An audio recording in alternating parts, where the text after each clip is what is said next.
আশ্বিনের শারদ প্রাতে বেজে উঠেছে আলোকমঞ্জিত, ধরণীর বহিরাকাশে অন্তরিত মেঘমালা, প্রকৃতির অন্তরাকাশে জাগরিত জ্যোতির্ময়ী জগন্মাতার আগমন বার্তা, আনন্দময়ী মহামায়ার পদধ্বনি অসীম ছন্দে বেজে উঠে।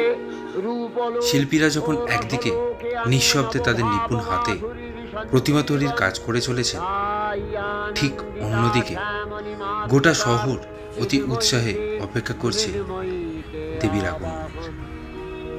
আজ চিৎশক্তি রূপিণী বিশ্বজননীর শারদশ্রী বিমণ্ডিতা প্রতিমা মন্দিরে মন্দিরে ধ্যান। দিন গোনা শেষ হয় যখন ঢাকের সুর তার আগমনের বার্তা দেয়, মা আসেন।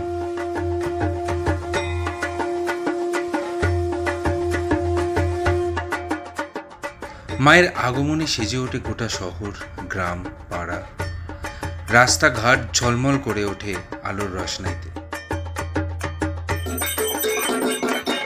মানুষের অপার ভক্তি, সকালে না খেয়ে উপোস করে মায়ের অঞ্জলি দেওয়া সে এক উৎসবের আলাদা মাত্রা এনে দেয়।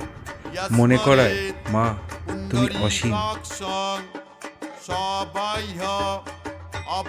আমরা তার মধ্যে দিয়ে দেখতে পাই আমাদের শৈশব, আমাদের শিল্প, আমাদের বাস্তবতা, আমাদের সংস্কৃতি, আমাদের সবার মিলিত স্বপ্ন।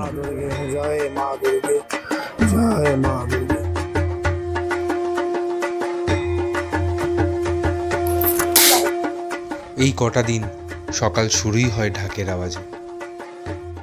দুর্গাপুজো শুধুমাত্র পুজো নয়, এই এক পরম শক্তি, এই এক পরম বিশ্বাস।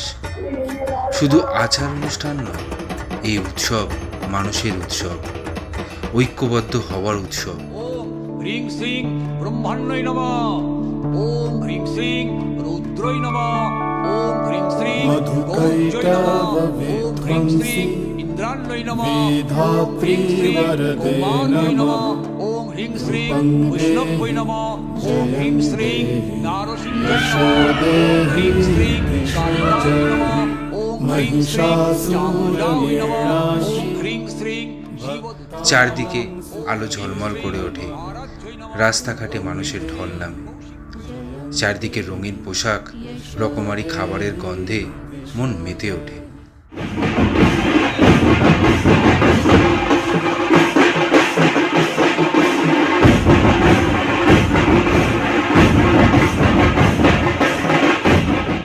धूम्र नेत्र बधे देवी धर्म कामार्थदायी। এই কটা দিন রোজকার সব ব্যস্ততা থেকে ছুটি, শুধু এক অনাবিল অলিখিত আনন্দের চুক্তি এবং তাতেই বয়ে যাওয়া। ঘুরে ঘুরে ঠাকুর দেখা, কত অচেনা চোখের সাথে চোখাচোখি, কত মানুষের উপার্জনের কারণ হওয়া। কারণ এই আনন্দ শুধু আমার একার নয়, এই আনন্দ সবার। ঠাকুরের কাছে বলি যে ঠাকুর আমাদের সকলকে মঙ্গল করো, ভালো রাখো, সারা বছর যেন এইভাবে আনন্দে কাটিয়ে যেতে পারি। দশমীর বিদায় বেলায় নিজের অজান্তেই মন খারাপ হয়ে যায়, চোখের কোণ ভিজে ওঠে। মায়ের মিষ্টি মুখ করিয়ে সিঁদুর দিয়ে রাঙিয়ে শুধু মন থেকে একটাই কথা বারবার ভেসে আসে, আবার এসো মা, আবার এসো।